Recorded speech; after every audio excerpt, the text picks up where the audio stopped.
Good morning, everyone.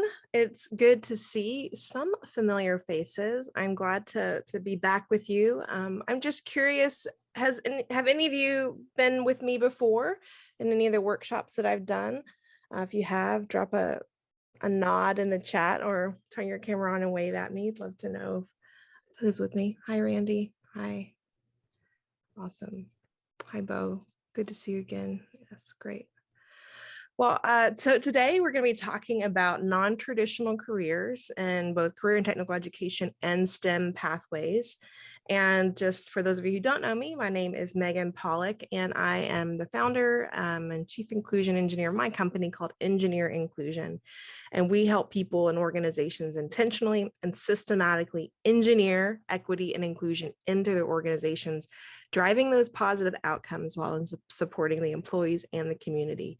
And I've really sort of anchored my work around CTE and STEM. And I've done that because I'm an engineer. I know what it feels like to be the only woman in the classroom, the only woman at the boardroom table, or the only woman in the fab.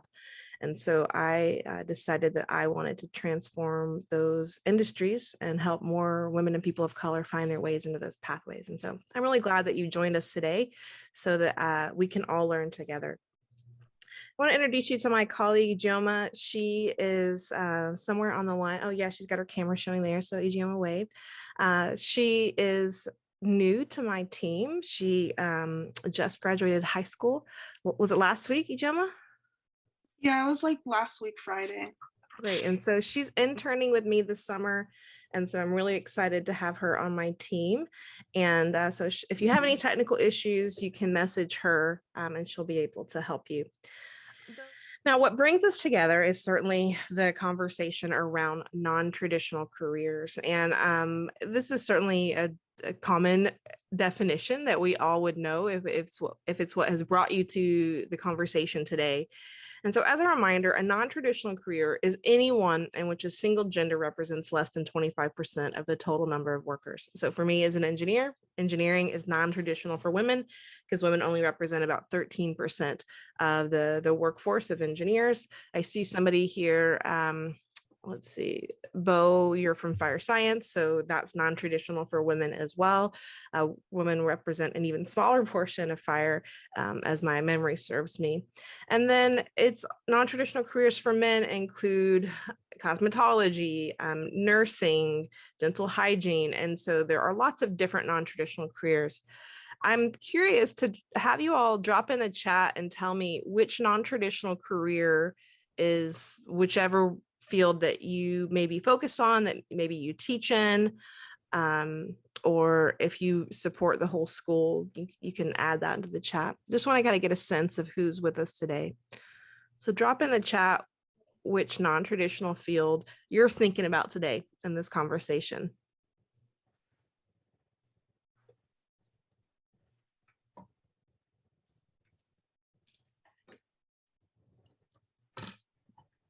All right, so we've got manufacturing. We've got some people who support the whole school, cybersecurity, systems admin, fire service. What else? Science. So science, so in some science fields, women are underrepresented, and in some we've actually reached parity. But when we look at science and engineering over the average, women are still certainly very underrepresented. What else? What other programs are you representing?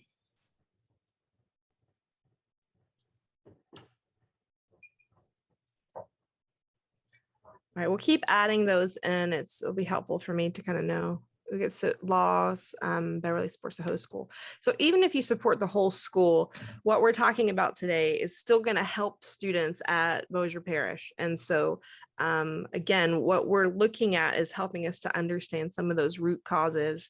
And so I'll introduce a process for you and give you some tools for reflecting on that.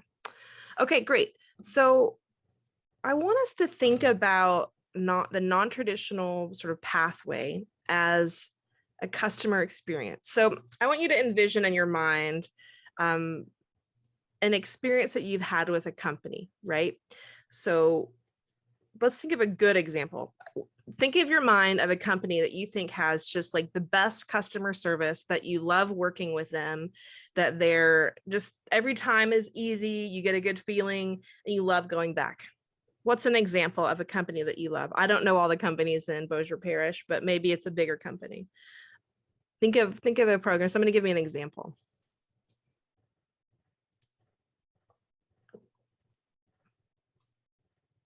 Somebody give me an example of a company that you love because of their customer service.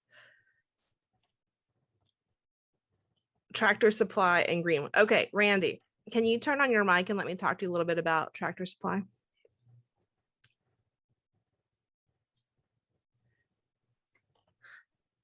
So Randy, tell me, what is it that you love about the Tractor Supply and Greenwood? Okay, it's a, can you hear me? Yeah.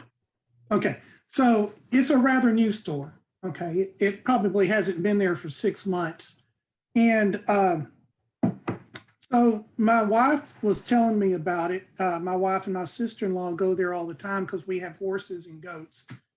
And when they go there, there's this gentleman there who just kind of, you know, took them under their wing, took them under his wing. And whenever he sees them there, he just kind of says, "Hey, how you doing? Glad to see you're back. What can I help you with?" And he goes around and helps them. I mean, just out of the way. I don't know, you know, if he does that for everybody, but I know he does it for them because I saw it happen. And it was just really pleasing to see that someone cared so much about their job that they would interact with the customer rather than me asking, "Hey, where's the rope?" And they say, "Oh, it's over on aisle 14. Okay, but this guy will go over there and he'll say, "Okay, what kind of rope you need? What are you doing it for?" Well, and then he would give them advice on what to do and show them the right thing. And so anyway, that was just a little going out of the way. And that's what I like that much. That's why I liked it.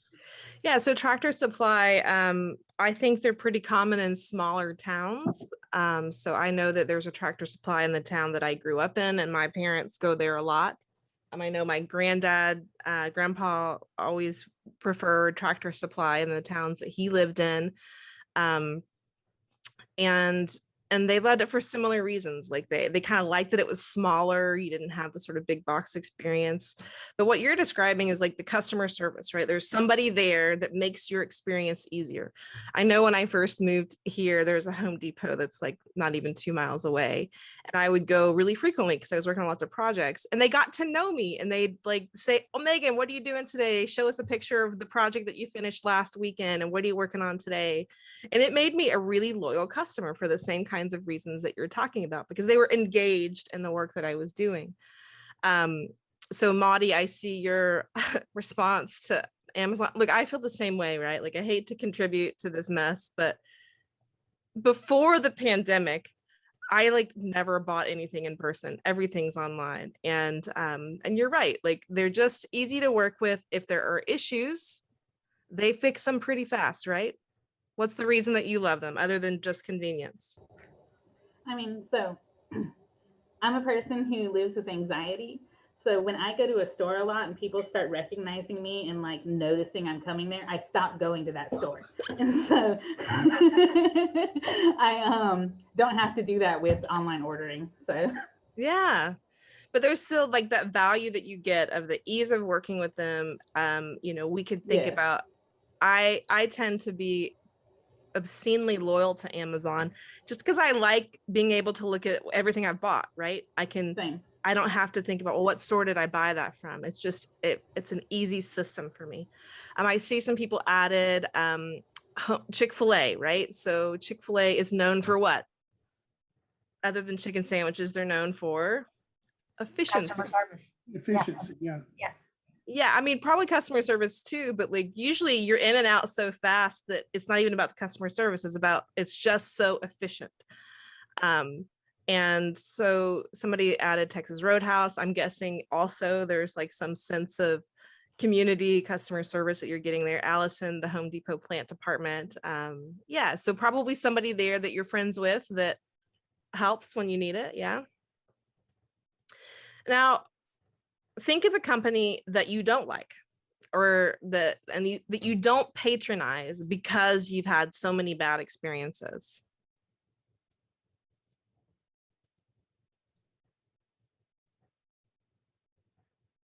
Think of a company that you don't like, that you don't patronize because you've had so many bad experiences. You don't have to give the name. You could just say a local coffee shop or whatever. Angela says Walmart Burger. Listen, I'm with you, Angela, on Walmart. I haven't been in a Walmart in years, and you'd have to like twist my arm to make me walk into one. Because every time it's a very painful experience for me. So Allison, a local quick care medical facility. So you've had enough pain points there that you just don't want to patronize them or go back. I live in a neighborhood that's sort of a live, walk, work kind of space.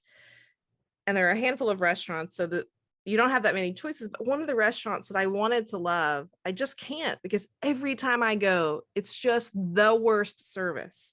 So I just can't patronize them because I know every time I go, I'm going to be frustrated. And so I just don't go back, and I just patronize the other places, right? So the point of this sort of exercise is to get us thinking about the customer journey as it relates to students entering into and persisting within non-traditional careers.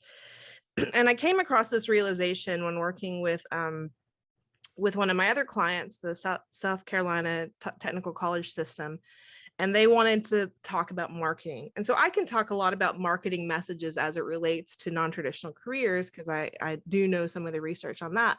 But in this case, I actually brought in one of my colleagues who runs a marketing firm. And so she's giving her presentation to the group, and I'm realizing how much of what she's describing is a customer experience, right? And you're thinking about the sort of journey that a student's going to have through your organization. And there are lots of touch points, right? So as the student's coming along, certainly there are touch points that happen to the student before they get to you, right? So they've got their whole pre-college experience, their family experience, their community experience. There are lots of touch points for them there. But as they start to think about and consider a non-traditional career or pathway within BIPSI, there are lots of touch points that you all have control and influence over, right? And all of these touch points are really, really critical when we think about how do we recruit and retain people within these pathways, right?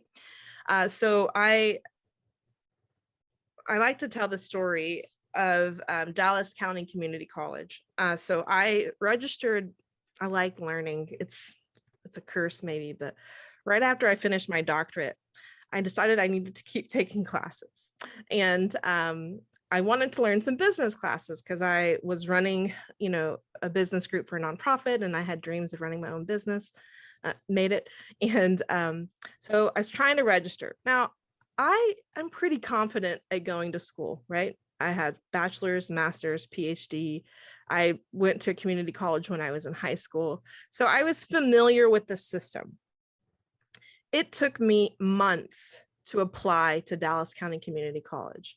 And it took me over a dozen phone calls to get someone to return my phone call to answer some questions. And it was because I didn't fit the sort of normal bill of a student, because when I entered into the system, they wanted me to take the Texas Success Initiative test. And I was like, I feel like I got it, right? Like, I don't feel like I need to go take this test.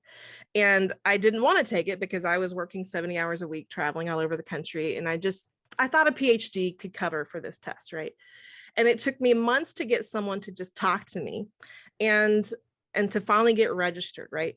So a normal person who doesn't have as much experience as I do in school would stop, right? There's too many roadblocks. There's all these barriers to me to try to enter into this. And so there are fallout points. And that's what we want to think about with our journey. Is there a fallout point in administration and registration? Are there fallout points in how they're trying to get advising, right? We can think about each of the different courses that student takes. What are the fallout points there? Because within each of these different things, students are engaging with both your people, your policies, your systems, the environment, the culture. So again, it's not just one person in this thing, it's the whole experience that someone has. And when we're talking about non-traditional careers, getting students to go into non-traditional careers and pathways, there are already so many barriers. And if our institution, if our culture, our climate, our people unintentionally are creating more barriers for students, think about the impact that that's going to have on recruiting and retaining students in these non-traditional pathways. So additional touch points could be the community events that you have within each program, or special programs, whether they're the clubs or what other kind of events. So my question for you now is to think about, what are some other touch points that are on your campus as it relates to students entering into and accessing non-traditional careers and pathways? So drop those in the chat. What are more touch points and pathways? What are the additional touch points in a student's journey? And what are the related people, don't call out any people's names, please, but like people in general, processes, environments related to each touch point. Share those ideas in the chat.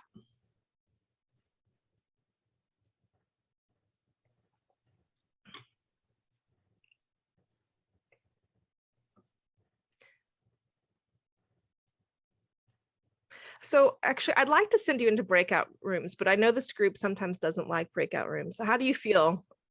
I'm getting nods, no. Okay, we'll stay in the big group, okay.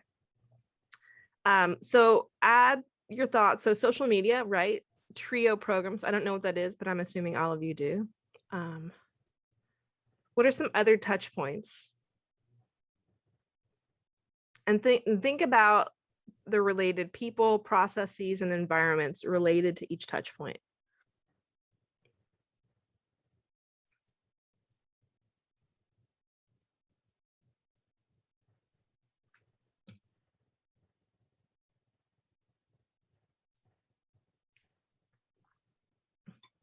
What do you mean by entrepreneurship, Beverly?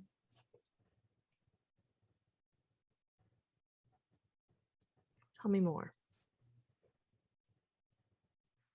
Yeah, job fairs, right? So do students go to job fairs maybe before they register, or is that something that they're going to once they're in a program? This is Beverly. With the Great. entrepreneurship program, we try to expose our students and try to teach them about becoming, of course, owners, business owners. And with that, of course, the background of how to formulate plans and basically, with the credit that they're going to need to get it started, just a whole gauntlet. And then also needing the skills, the customer service skills. So entrepreneurship is a pretty big, it's pretty wide. Okay, all good. different categories that they can go into. And one of the things I think is particularly interesting about a lot of the CTE pathways is how deeply tied entrepreneurship is to so many of those different pathways. When students are like cosmetology and HVAC and electrician, like these are all great pathways to entrepreneurship that are more sort of obvious. And then certainly you've got many pathways within STEM. Some more technical things require a little bit more startup, but a lot of times all you need to have a business is a customer, right? And helping people see that and the possibilities for sure. So tutoring center. Yeah, tutoring center I think is really important. My little brother, he's not little, he's 6.5 foot, but he's 5 years younger than me, and he went to Lamar, one of the state colleges in Texas, so just across the border from you all. And he was really struggling when he started with math, and he needed to take some of the like college entry math classes a few times to help him get what he needed. And I kept trying to get him to go to the tutoring center, and he wouldn't go. And so I called the tutoring center like a good big sister and wanted to get the scoop of like, what's the challenge? Like, what is he experiencing when he goes there that makes him not want to go, right? And I could, of course, couldn't get to the heart of it. And I lived too far away at the time to go investigate myself. But there was something about the tutoring center that he just wouldn't cross. Like he didn't like it, he couldn't go. And that's something to question, right? Like, what is it about him, his self-efficacy? What is it about the environment? What is it about the people in that space that doesn't help bridge the gap for students? And so again, these are touch points that we need to figure out. So again, there's so many different kinds of touch points in a student's journey. And if any of you have done any training with me in the past, then you would have heard me talk about micro messages. I think I've definitely done that workshop, I think a couple of times for you and over the last few years. And if we think about micro messages, so micro messages are small, subtle, unconscious messages that we send and receive when we communicate with others, and they could be both positive and negative. But if you think about the sort of like sort of chinks in armor, or you can think about sort of the every micro message is, you know, like sort of death by 1,000 cuts kind of scenario. These micro messages that you get, especially when students are considering pathways that are non-traditional for their gender, there is generally a tendency to have a lower self-efficacy into that field. And so when they go into these experiences and they face more and more barriers, they just tend to have a choice of like, yeah, okay, I'm going to go choose something else.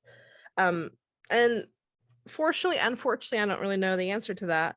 I fit that statistic now, right? So I'm an engineer, trained as an engineer. I worked for Texas Instruments, and I was laid off back in 2009 in the big economy dip for technology.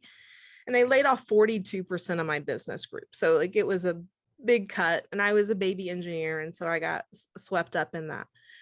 And so I went back to school to work on my doctorate, but like I wanted to like leave industry on my own terms. And so I got a sort of contracting internship with TI again. And I went back and I realized, I was like, you know what, I'm good. You know, I want to have a different life than the sort of culture and climate that I had experienced in industry. And so I am part of that statistic of women who leave industry, women who leave engineering. And it was because of that sort of accumulation of all these things. I was like, you know, I'd rather go do something else where I'm not having to fight all of this mess. And this is what our students are facing. They're facing it as they're choosing it, as they're entering into, as they're persisting in your programs. And then once they get into the workforce. One of my mentors and a woman that I later worked for in a nonprofit that she started, she spent her whole career at Texas Instruments. She was the first woman to reach the highest technical rung. So at TI, in many companies, there's like a technical ladder and then a managerial administration ladder. And so she was the first woman to reach senior fellow at the company. And then she retired at 52. And I remember hearing about her retirement, and I called her and I was like, Wanda, what are you doing? Because I had just written a paper about her as a part of a class assignment. And ironically enough, the name of the paper was A Woman in a Man's World. And that was just sort of part of her story. And when I asked her, like, why are you retiring? Like, you represent all women. You can't retire at 52. And she said, you know, I'm tired of being a woman in a man's world. And I just want to go do other things. And these are the things that our students are facing, whether they want to stay in those pathways, whether they want to persist. Because again, it's a function of all the touch points, all the people, the systems, the policies that are influencing their experience. And so it's important to note in this conversation that people are not broken. Students are not broken, and they do not need to be fixed. What our job as educators is to focus on changing the systems and not the students. I'm going to say that again. Our students aren't broken. We don't need to fix them, but our systems are. And so in this work to increasing the participation of women and people of color or men in non-traditional pathways is to focus on changing the systems, not the students. And so what that means is we need to decrease the number of barriers that students may experience, and increase the number of supports that are available to students, particularly those who are marginalized and minoritized in the various pathways that we serve. So I'm going to shift here to a conversation on root causes, but I want to give just a moment of space for any thoughts or reflections on the touch points, and then how we need to focus on changing systems and not our students in this. Any thoughts before I shift gears to talking about root causes?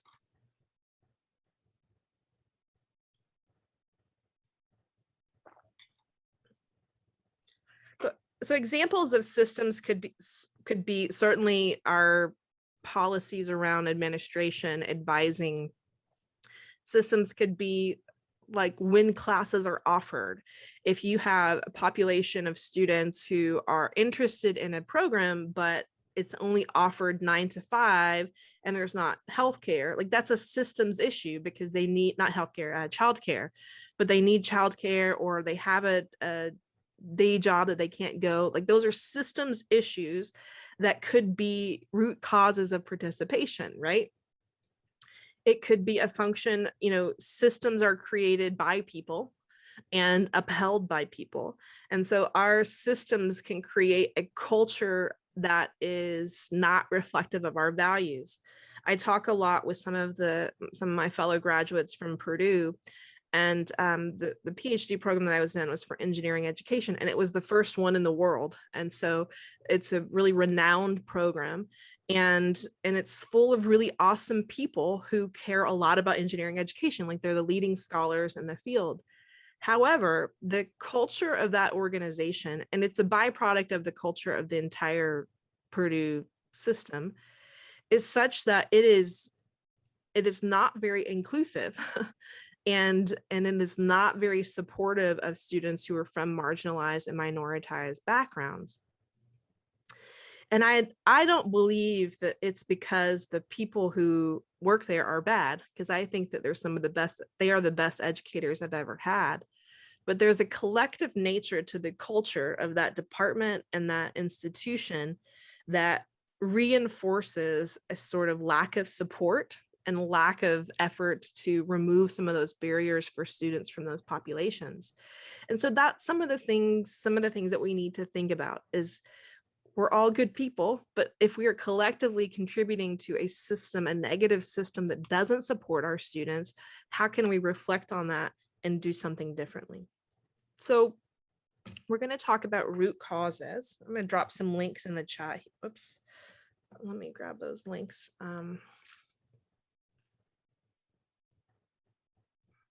Just a second, I lost my links from my memory.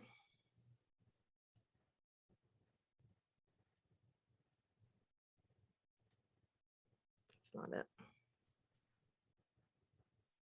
Okay, 1 second, bear with me, please.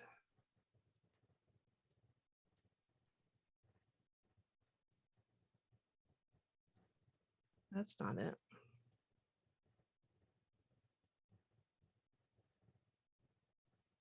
Oh, here we go.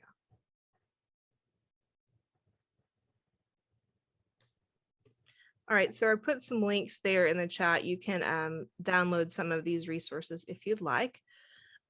We're not going to do all of these things together. They're really meant to be tools for you to reflect on outside of this conversation. So a root cause, as a key term definition, it's the core issue. It's the highest level cause that sets in motion an entire cause and effect reaction that ultimately leads to a problem. So we can think about, sometimes when we start to try to understand why students aren't entering into and persisting in non-traditional careers and pathways, is we don't get to the root of the issue. and we sort of stop at, well, the students aren't interested. Well, the students aren't interested because of a variety of reasons, and we have to get to that root cause. If we just stop at students aren't interested, then we're never going to solve the problem because we haven't actually addressed the problem. We're never going to be able to increase those numbers that are not only important because it's a great access and opportunity for students, but also it's because of your federal dollars, right? You're getting federal dollars that are tied to your participation of students in these pathways. And so as a part of the federal legislation to complete comprehensive local needs analysis and assessments, this is a tool that you can use to begin to address those kinds of things. And so again, a root cause, if we think about it from the imagery of a tree, is that so often we see the symptoms, right? The symptoms are participation, performance, persistence. From the terms that we track around Perkins legislation, we're tracking concentrators and not participation. So we can track participation, completion, and concentrators, right? So those have changed over time. But these are the symptoms of root causes. Now, the problems that we could see here are maybe students aren't aware of the pathways, or we might think that they're not interested in a pathway, or there could be other problems that we see. But again, if we get to the root of the issue, we get to the causes. So causes could be things like culture and climate, whether the students have access to the different kinds of programs.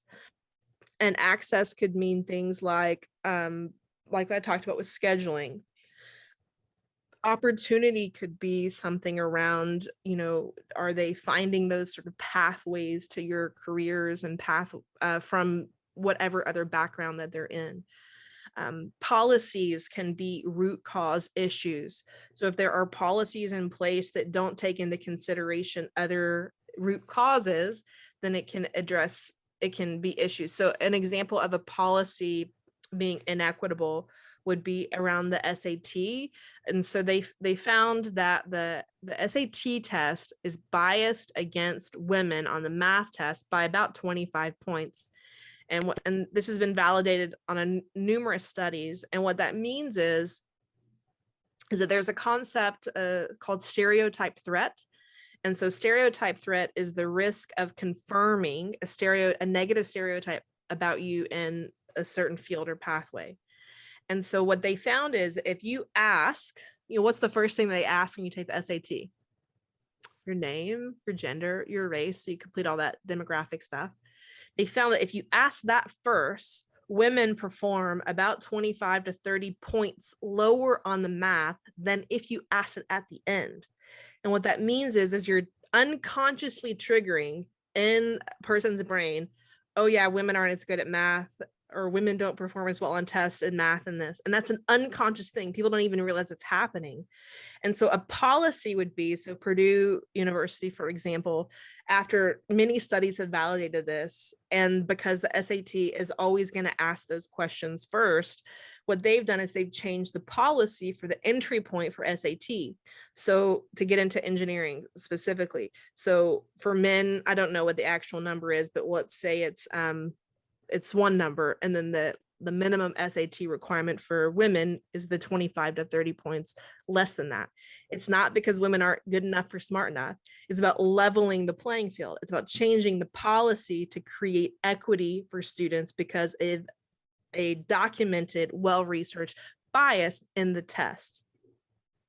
And then another cause are biases and stereotypes, right? There are so many stereotypes that we hold about non-traditional careers, and we could have an entire hour-long conversation on probably each of the different fields and the stereotypes that exist with people within those. Some of the stereotypes that exist about people in engineering are that they are usually white and male, that they kind of have a sort of nerdy, antisocial demeanor, and that, if you think about the archetype of Dilbert, the cartoon Dilbert, or the archetype of the characters in the Big Bang Theory, that's a sort of stereotype. It's the archetype of what an engineer or a scientist is. And it's not that that's not true, right? Because my dad, my granddad are old white guys and they're computer scientists and engineers, and they fit that characteristic. But the problem with stereotypes is not that they are untrue, it's that they are incomplete, right? And so that can reinforce these stereotypes and beliefs. And there's another workshop that I did for BIPSI several months ago on understanding how stereotypes actually function in our brains.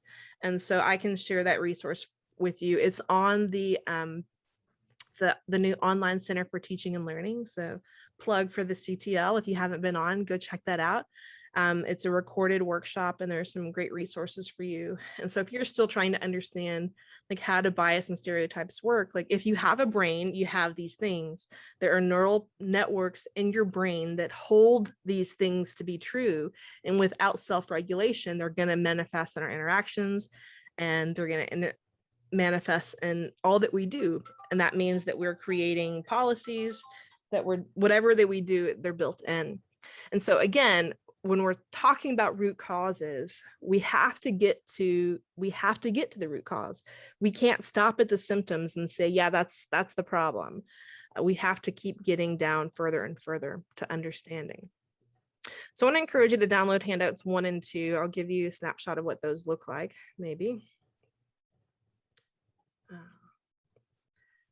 So the first link is a root cause analysis worksheet. So this worksheet is, it's a tool that you can work through to begin to explore what are some of the root causes for participation in either whatever program that you serve, or if you serve students overall, you might want to do this exercise to sort of hone in and do this as an exercise. And so this is also another service that I offer, and usually it takes like 6 months to kind of go through this full process. But if you want to just do the root cause analysis, you can identify some of that cause-effect relationships. And the document that I provided is a form, so you can write on it and write within it, or you can print it and use it. And I'm going to tell you what some of these pieces are. The second document that I provided is a resource from one of my partners and also my client and also my previous employer, the National Alliance for Partnerships and Equity. And so we just released this document a few weeks ago, and actually there's a webinar on it this afternoon. If you're free, I can send you the information to that. But it's so NAEP has had a document on the root causes and strategies for participation in non-traditional careers for over a decade. And we're thrilled that it's finally updated. And so we just released it, and I served as the graphic designer, and I created the model here on the screen, and then was an editor and contributor to the full document. And so I'm excited to share this with you, because what you'll find in this document, and I encourage you to do it, is it's broken down into 4 parts. It's broken down into education, career, community, individual. Okay, Angela says you can't access the documents. So let me do this. If I put them in the chat, can you access them that way? If I just put the file in the chat.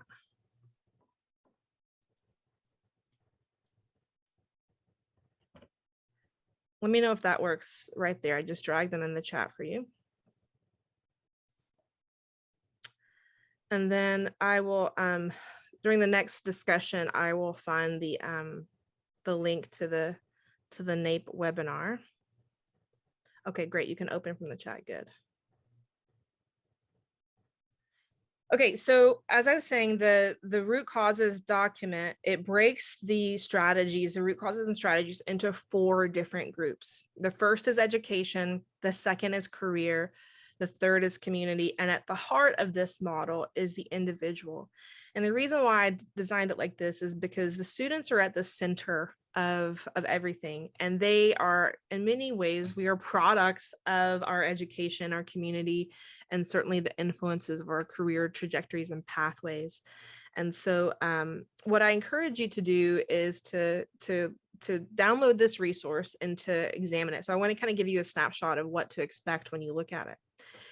And so what's important to say is that understanding the reasons why people don't enter into and persist in non-traditional careers and pathways is very complex. And there are dozens and dozens of reasons why. And the thing is we know the reasons why.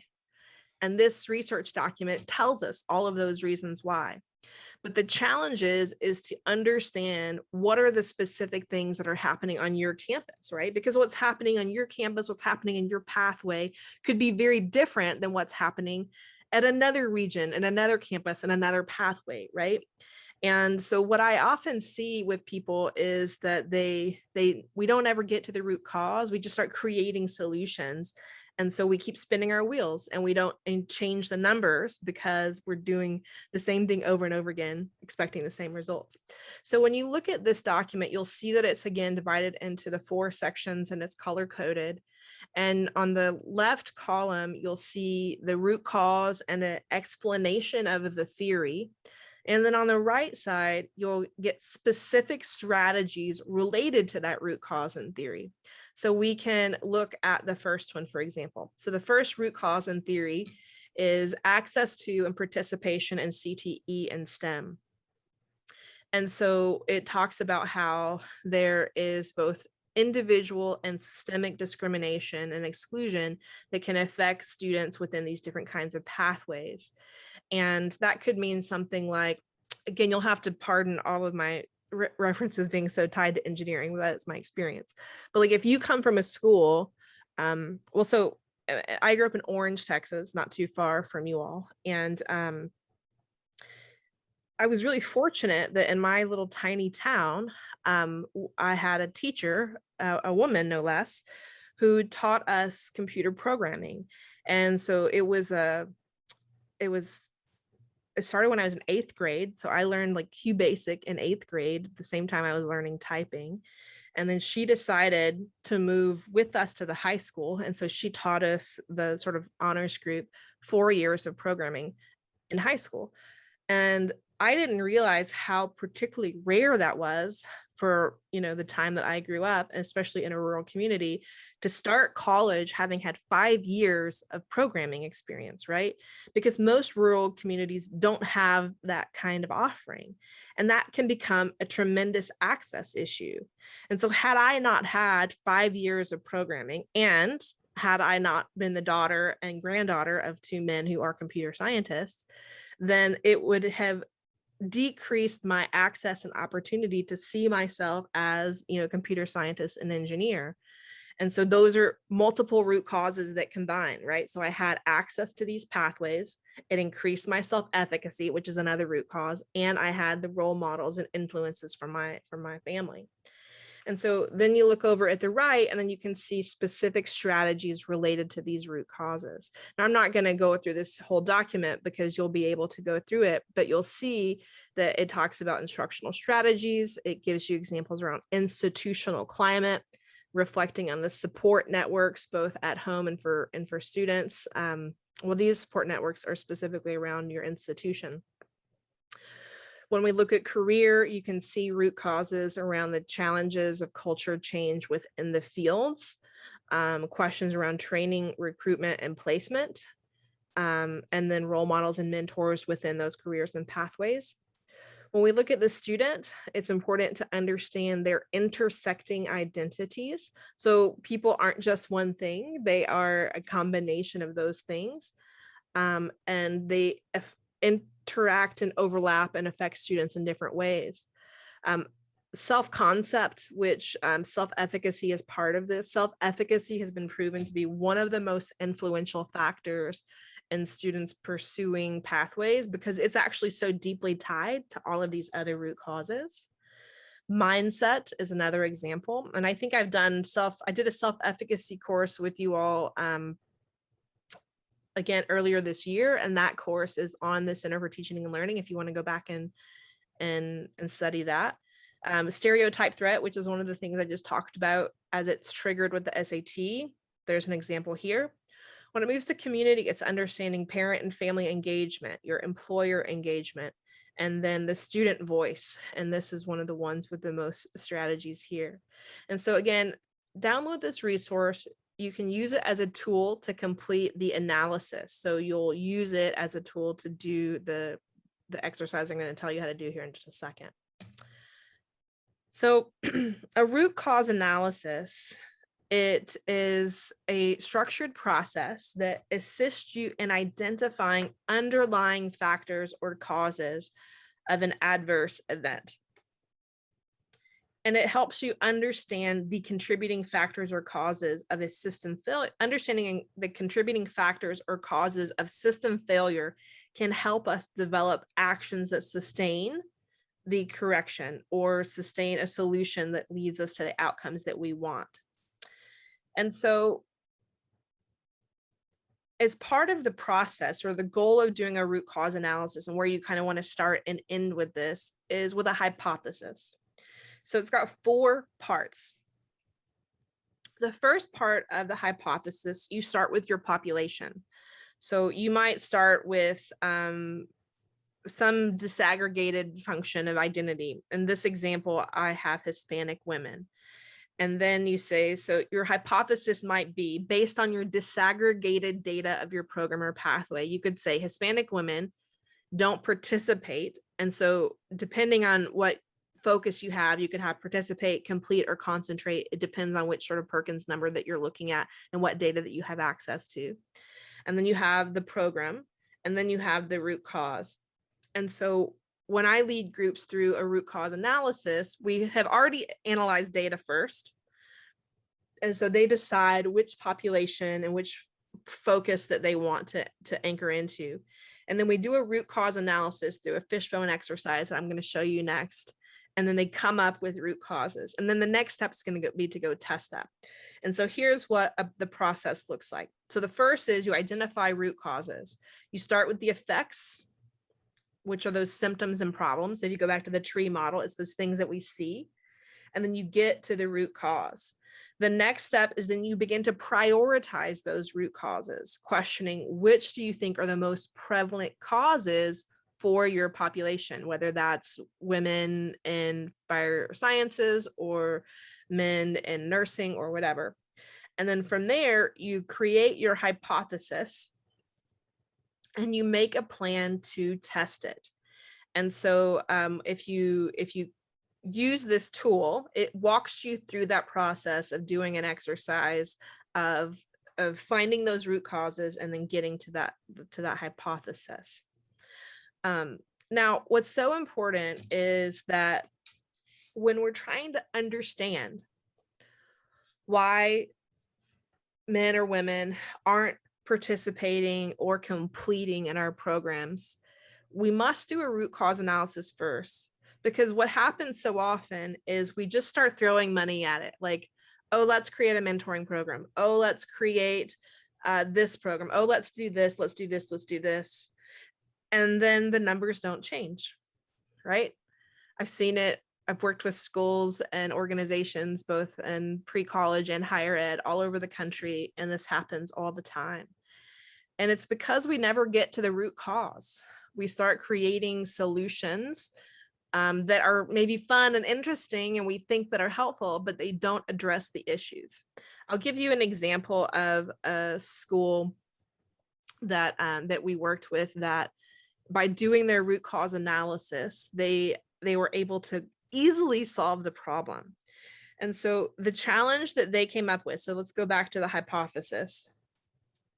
So their hypothesis was that that women don't participate in welding. After they did a root cause analysis, they said women don't participate in welding because they thought it was because of class climate, actually. But when they then went on to do some action research, which means they asked students and did some surveying. And do you know what they found out? You're never going to believe it. So at the time, they only had 2 girls in the welding program. And then after they did this process, and then they went and did action research to test their hypotheses, they found that their hypotheses were wrong, because the girls told them, they're like, oh, we don't do welding because the uniforms are too big. And they're like, what? And they're like, yeah, my friends did it and they got burned and we don't want to get burned, so we're not doing welding. Well, guess what? This was a $400 fix they went and bought some smaller uniforms, and then they also did some training for their staff on micromessaging and culture and climate, and they did a big recruiting effort.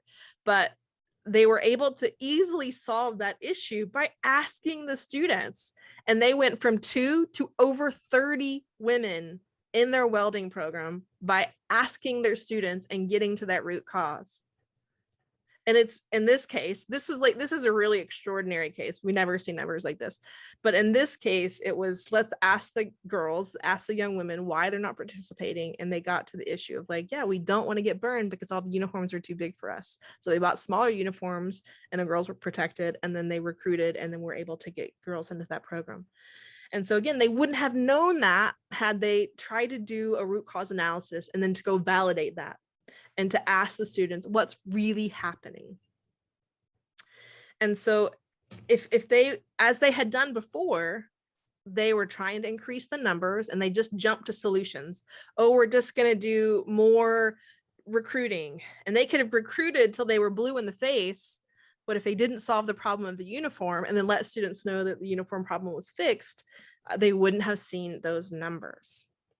And so one tool that we can use to get to the root cause is a cause and effect diagram. So a cause and effect diagram, it's often called a fishbone diagram. It can help in brainstorming to identify possible causes of a problem and sorting ideas into useful categories. And so this diagram, it's a visual and structured way to look at cause and effect. And so you can think of a fishbone diagram like a fish. And so the spine is the problem.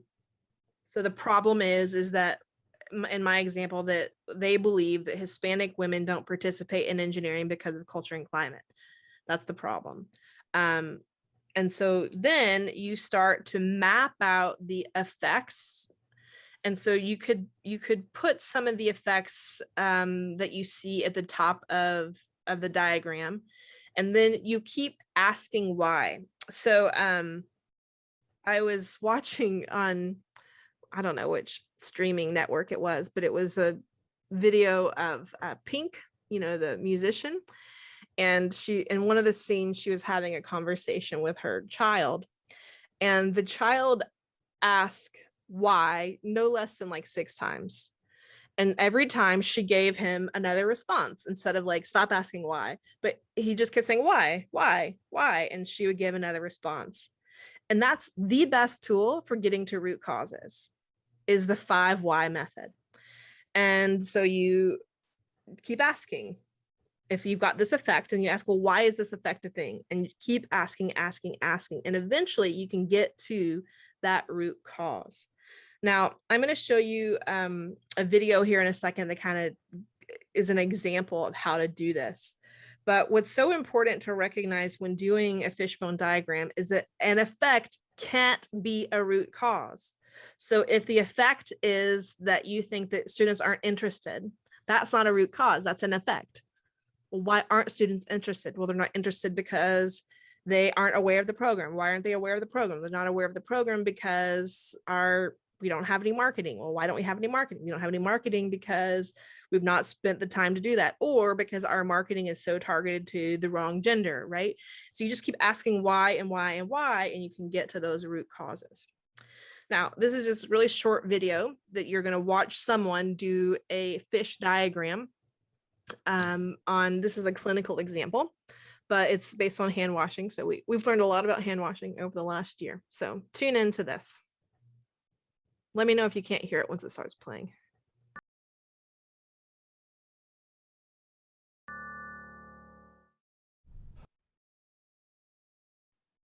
Okay, so what did you learn in that video? So tell me what you learned and tell me if you've ever done a root cause analysis before. Has anyone ever done a root cause analysis? Or what did you learn in that video? So we got a couple of yes, you've done it before. If you're willing, describe to us maybe what you did the root cause analysis for and how that helped you address the problem. So to improve safety, yeah. Bo or Randy, would you be willing to kind of share your process of doing a root cause analysis?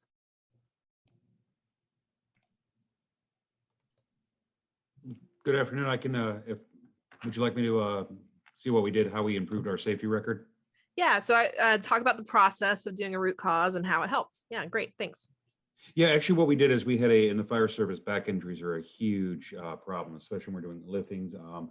75% of most firefighters will experience a career-ending back injury at some point, and it's a huge, the average back injury costs about anywhere between $150,000 to $200,000 to fix.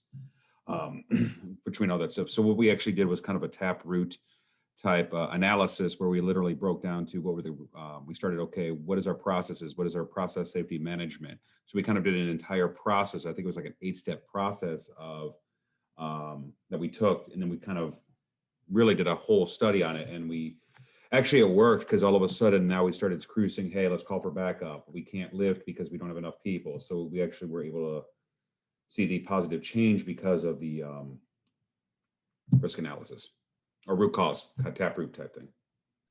Yeah, so the root cause is not that people are broken. Well, I mean, as someone who has a broken back from too much lifting, and who has had many back surgeries, I do feel broken. But the root cause wasn't my back. The root cause was that I was a competitive power lifter for 18 years, and it was an overuse injury, right? And so the same thing with your firefighters. It's not that there's something wrong with them. It's that they have generally probably overuse issues. It was a process safety management issue. Yeah. We had some outstanding employees. It was just that the process, and it's kind of when we went down to our 3 E's of engineering, of our education, enforcement, and education, we were lacking that. Yeah. So it wasn't necessarily we had bad people. We had a really highly motivated people. We just didn't have a process to identify safety procedures. Yeah, that's great. I love that. It's a great example. Thanks, Bo. So Martha, tell us a little bit about your root cause analysis effort around school performance scores. And working with schools in Louisiana to identify the reason why a school was not meeting its target, we would identify looking at our student performance scores, and then identifying what were any particular special interest groups or special populations that were perhaps needed assistance, and then what were the barriers that were preventing them from performing. Was it a lack of tutoring that was available? Did we need to do RTI, and what were some of the accesses that we need to do there? And then we apply that across a variety of programs. That's great. Thanks. Thanks, Martha. Okay, Randy, tell us about how you use root cause to create a new program. When I used to work at Texas State Technical College in Marshall, I was the associate VP over all the computer science in the state. And we wanted to, I was over also computer aided drafting and architecture. And we had so many programs spread out across the state in computer aided drafting. We wanted to come up with one award or one program that it didn't matter where the student graduated, they could find jobs. And my idea was, let's come up with a solely skill-based award. Well, we were told by the people all around us, an upper management, that's been tried. They never could get it together. It wouldn't work. And so first thing you do is tell me something's not going to work, and I'm going to try to do it. So we got our group together and we come up with a cause and effect chart, and we worked out all the problems with that chart, and ended up building the 60-hour architecture and computer aided drafting award that was now being taught across the state at Texas State Technical College. So it works. Yeah, that's a great example. I can think of several examples. The program that I was in for my master's degree, it's a degree in electrical engineering, but what the program was specifically designed to create was industry focused. So industry, who is funding all this, Texas Instruments, they said, we need engineers who can do this. They needed engineers who were product focused. And what that means is that they have the skill set to have a very broad base of knowledge of understanding the manufacturing, understanding the process, understanding the analysis, understanding the back to the beginning, the design, and all the way through the customer, the life cycle of a product and what it does for the customers and clients. Because most engineers have a very like sort of myopic, like I do this thing. And so TI, they said, look, this is our issue. We need product engineers who can sort of own the products through the entire life cycle. And then they reverse engineered that to come up with a program that trained us specifically for that. And so that's what they did. They had done a root cause analysis and said, this is a gap. What do we do? Now we're going to create a program at a university that's going to give us these exact kinds of engineers. And they did that the same thing with one of the local community colleges, is they needed trained, skilled people to run specific manufacturing machines. And these jobs, they're highly technical. They require 2-year degrees and they make really good money. And so what they did is they said, we need people who can run like really specific, sometimes proprietary TI machines. And so they partnered with Dallas County Community College to create these manufacturing programs, and the people got jobs right after, right? So it was a root cause analysis from industry standpoint and said, we're going to train people specifically to do this. And they certainly, the students got scholarships. And as a process of that, kind of like what you talked about, Randy, is they were specific industry skills, specific skills that were preparing those students for this. And so those are really great examples of how to do a root cause analysis and the benefits that it has. So thanks, Bo, Martha, and Randy for sharing those stories. So as you can see, conducting a root cause analysis would make sense for us in understanding how to increase the participation and performance and completion of students within our pathways. So the steps of a root cause analysis, and these are in the document that I provided you, the root cause analysis, the first handout, is the first to identify the problem. So you're going to write out the baseline data. Maybe that's like 4% male students in cosmetology, and you're going to write that at the mouth of the fish. And if you have more than one population focus or pathway, then you're going to need to create multiple fishbone diagrams. And then the next thing that you do is you're going to identify the effects. So what that means is you're going to think about what are the symptoms, what are the problems or the effects that are evident for the disproportionate participation and completion data. And you're going to write them on the branches from the main arrow. So those are the sort of top pieces. So if you use the tool I provided, then you're going to write the effects here. You're going to write your problem here, and then the effects here. The next thing is to identify the causes. So you're going to brainstorm all possible causes of the problem. And as each idea is given, write a sub-branch or sub-branch if needed. And you're going to continue to ask why and generate deeper levels of causes and continue organizing them under related effects. Another strategy that, like you saw in the hand washing video, is to start, instead of with specific effects here, you can start with sort of broader topics like people, processes, environment. You can start with sort of broader topics there, whichever is easiest for you to, again, to do the 5 why and get down. The next thing that you do is to prioritize. So once you do multiple root cause analyses, then you're going to come up with several causes, and you could come up with a handful, but we can't always address a handful. And so you start to prioritize and consider which are the most prevalent causes for your population, and which do you think that you can validate or disprove. And this really goes to thinking about what is within your circle of influence. What is it that you have access to? How can you answer these questions? And then from there, you create that hypothesis that I showed you earlier.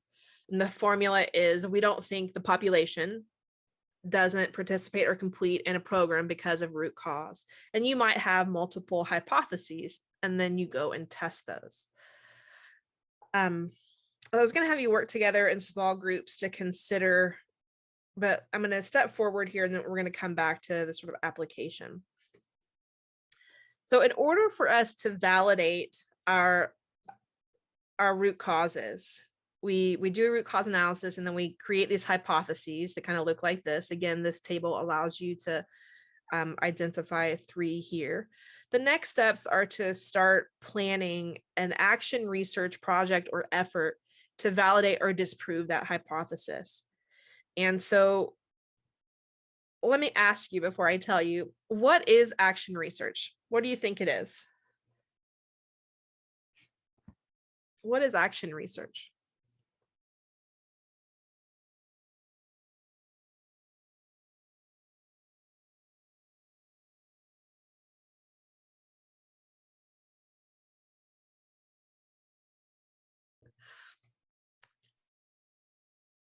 Research of action. It could also mean like research in action. So you're doing research in work. Participative research. Okay, no idea. That's all right. I'm going to tell you what it is. So action research is it's inquiry or research in the context of very focused efforts to improve the quality of an organization and its performance. There are probably several definitions of action research. This is the one that I like the most. And to do action research involves several different types of data collection that you could do. So ideally, when you're doing an action research project, it will grow out of several forms of data collection within the larger action research effort. And your data, it can be quantitative, so that's a numerical form, or qualitative, which is non-numerical form. So some data could be derived from like asking students to draw their interpretation of an engineer. This is very popular in like elementary and pre-college, or conducting statistical analyses of performance scores disaggregated by race and gender, or it could be interviewing students, or it could be creating a career, pathway interest survey based on sort of stereotypes and messages that they may have received. That's generally what I see participants do the most. And so there are different types of data collection. Examples are surveys, like, complete this survey, enter in for a drawing for, $100 gift card, whatever. You can do pre and post surveys if you have some kind of intervention that you're already doing. The goal isn't for action research, the goal isn't to create an intervention and then study it. But if you already have an intervention in place, then you can do pre and post surveys. You can look at exams, scores, grades, participation, attendance. You can certainly just observe. You can look at student journals. You can do focus groups, interviews, and field notes. The most common thing that I see in people who are doing action research around this are generally surveys, single surveys, interviews, and focus groups. Those are the most common things that I see people do. And so when you begin to plan your methods, you're asking yourself these questions. Who or what population do you need to ask to participate? How you identify the participants for your action research. So, if you're wanting to understand the experiences of women and or maybe why women aren't choosing fire science or why men aren't choosing nursing, you might think that you just ask the students who are in fire science or nursing, but that's not going to give you the best data, right? You want to figure out how to ask the most people. And so a lot of times what I see happen is the collaborative effort to create a more comprehensive survey that allows you to kind of get answers to lots of different pathways. And I do have an example of this kind of survey if you all are interested in doing this. I can share that with you. And so other questions are like, what are your constraints? Usually the biggest constraint is time and money, right? Time, money, and resources. Especially, like I'm working with South Carolina technical colleges. And so they had to do their action research between April and June. Well, a lot that happens in April and June, right? So they've got students' finals and students are changing semesters. And so their constraints, they had to operate under, like, we need to ask the students who are here this semester. And then when we get the students in summer, we can ask those. So they're having to juggle those constraints as they map on their timeline. You have to think about what's your data collection method. Again, most people do surveys because it's the easiest way to get, a mass amount of data.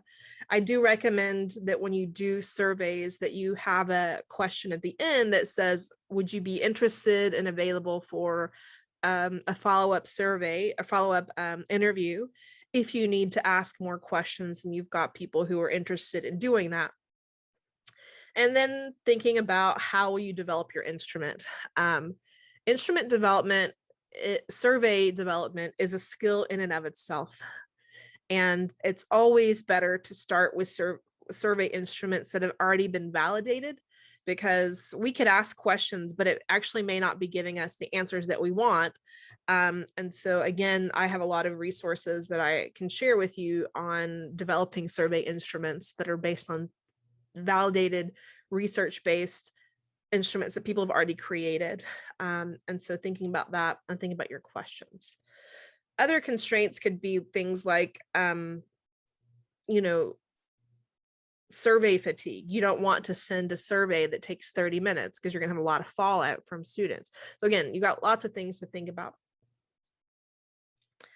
So I'm going to give you an example of a hypothesis. And so my question to you is, what kind of action research might help us validate or disprove this hypothesis? So this is the same one that I gave up earlier.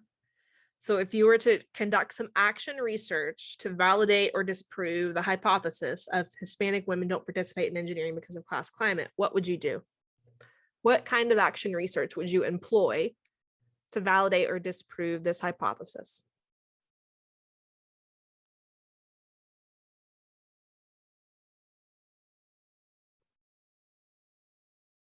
What do you think?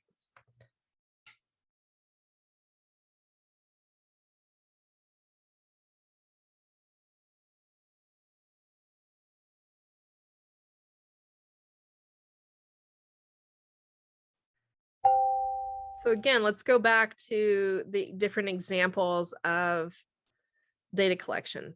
If these are your different examples of data collection, what could you employ to test, validate, disprove that hypothesis? What might you try?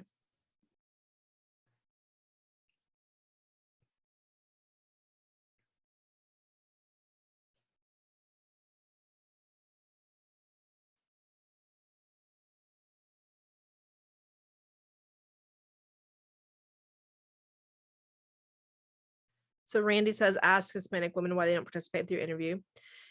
So yeah, that's certainly one thing that you can do. Karen says interviews, single surveys, observations. Yeah. My recommendation when, again, conducting surveys is you ask everyone. And then at the end of the survey, you ask demographic, because remember, stereotype threat matters. You want to ask at the end. So you'd ask everyone, and then at the end, you'd ask them to identify if they're Hispanic and their gender. And then when you analyze the data, you can disaggregate and understand the Hispanics women's responses and how they might differ from the other students. Because again, this, you want to see what everybody thinks, because if you only ask Hispanic women and they tell you this, well, the truth is everyone might feel that way, right? But if you don't have that data to tell you, then you wouldn't be able to disaggregate and analyze it in that kind of way. It also helps to ask everyone because people don't feel singled out. Yeah, so you could do observations, interviews. An example of observations, there's a person who went through a program that I led, and he did an action research project. It was different goal, but it came up with a useful result, is that he did an analysis. He had a volunteer teacher, and his role at his school was a coach, like an instruction coach. And one of his participants, one of his people that he worked with, volunteered and said, hey, you can come observe in my classroom. And so what he did is he created a heat map. So a heat map is like a sort of signature of the amount of time something happens in a space. And so he made a seating chart of all the students in the classroom, indicated their race and their gender or an ethnicity. And then he observed the teacher over several days and he chronicled the kinds of interactions that she had with students. So one kind of interaction would just be like, hey, good morning, hello, like niceties. And then the other end of the continuum would be like deep academic questions of like, okay, so you've answered this question. My follow-up is to dig deeper, tell me more, right? So this continuum of ways in which the teacher could engage. And when he did this analysis, what he found is that there were 3 Hispanic girls in the classroom. And over the course of a week, the teacher did not have a single academic interaction with any of the Hispanic female students. And so he presented that data to her and allowed her to analyze it. And she was stunned, right? She's like, oh my gosh, like I didn't even realize I wasn't doing this. And what had happened is that ironically, she was a Hispanic woman herself. And she had some embedded sort of beliefs and ideas about culture. And she didn't want to engage and bother those students. But the impact is that these girls went a whole week at least without any kind of academic interaction in their classroom. So that could lower their self-efficacy, their belief in what they can do. And then what this person did to follow up the study, he actually followed those girls to their other classes. And guess what he found? The same thing. So these girls could go days, weeks at a time without their teachers engaging with them on any kind of academic way, right? So that's a value of observation. And really, you can't do that for yourself. You'd have to have someone else do that. And that was a very in-depth, like dissertation level observation that you wouldn't have to do. And I can send you a case study on that if you're interested.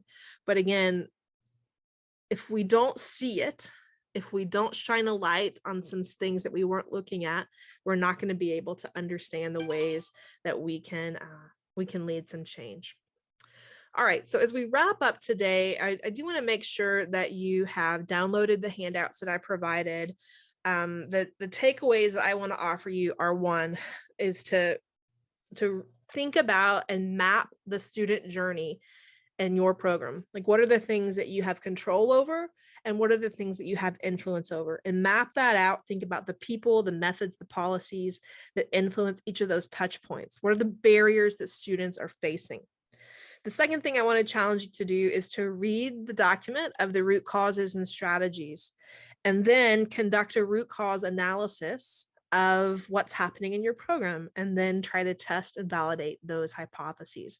And those are big asks, but if we really want to understand how to increase the participation of students in these pathways, like, this is the work that we have to do. So before we go today, I want to give you some time to reflect. I want you to think about, what are 3 things that you learned today, 2 things that you would like to do differently, and 1 immediate action item. And then share some of those reflections, at least an action item, in the chat.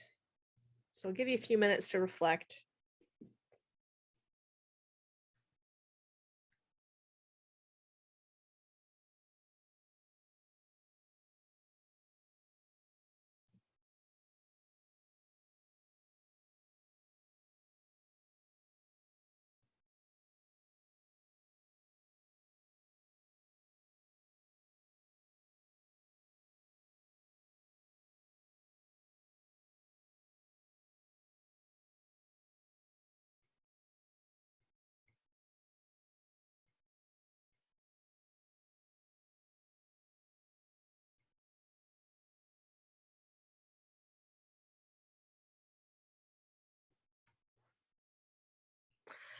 Randy, I appreciate that. Yeah, gathering better data is really, really helpful. And I will say that sometimes getting the data, in my experience in working with schools, is this can often be one of the most challenging things, is because the data is in lots of different places, and you want to be able to get the data in a way that you can analyze participation, completion, and concentrator data over time.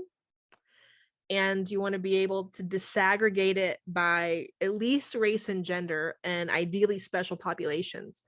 That is a service I offer, and if that's something that BIPSI wants to do, we can talk about that. And yeah, there's always questions on the data, but as a individual educator, you know how to access some data, but getting that sort of institutional data over the course of time is really, really important. Martha says use data intentionally and follow up to check effect. Love it. Angela says the root cause methods, students are not broken, effective data analysis. Excellent. Right, as you're adding in your final thoughts in the chat, I want to just do a little plug here for the online Center for Teaching and Learning. That was Allison Martin's brilliant idea. And so if you've not joined the community yet, you can do that. In fact, I can add a quick link to the to join here in the chat. I'm going to copy this. Join the CTL.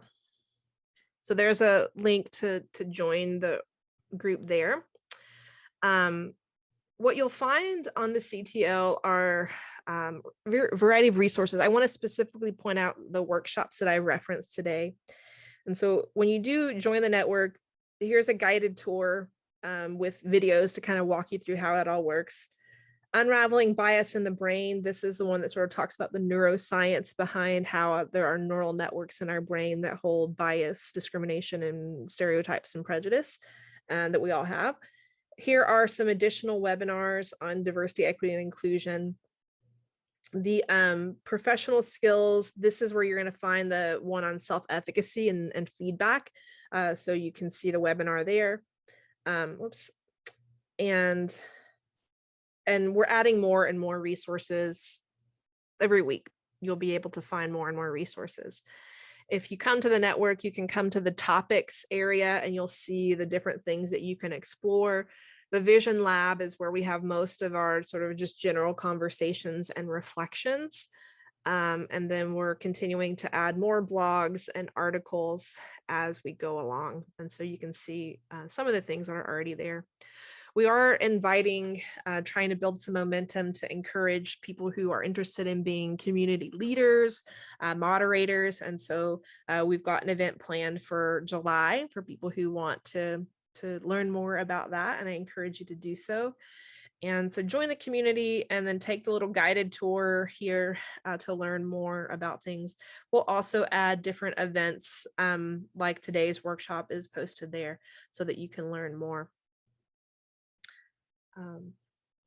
Your feedback is important to me. I take it and it informs what I will do. Yeah, Randy, I will add this recording to the platform, and so you can watch it again. And so on the platform, I will add it under, well, I'll post wherever I add it, and so you'll know, but I think I'll probably add this under maybe diversity, equity, inclusion, or professional skills. Because to me, root cause is really a professional skill, although it is certainly tied to increasing equity and access as well. So yeah, if you'll complete the evaluation, I dropped that link in the chat just a few minutes ago. There's a link in the chat to join the CTL. I also added the link previously on the webinar for NAEP's webinar on their root causes. That's at 1 today. I dropped that back in there again. I see, Karen, you added your 3 things. Barriers to women. Sometimes you think it's problem barrier isn't. Yeah. Great. Well, I want to thank you all so much for generously sharing your time with me this morning. It's always a pleasure to get to work with my favorite BIPC educators. And I want to acknowledge also like that you've generously given your time to me today, and what I'm grateful that you have shared your expertise and your knowledge to co-create this space and learning environment. And if there's anything I can do for you, you can always contact me, certainly through the CTL or through my website, engineerinclusion.com. And Allison or Monica, do you have any last words that you want to offer to people before we dismiss this morning? No, I don't, but thank you, Megan. Thanks, Monica. Megan, just a quick word that I have recorded the BIPC people, and you'll get a certificate from me for this. I'm not sure. I assume that Monica will handle whatever needs to be done in conjunction with Megan for those who are not BIPSI employees. Okay.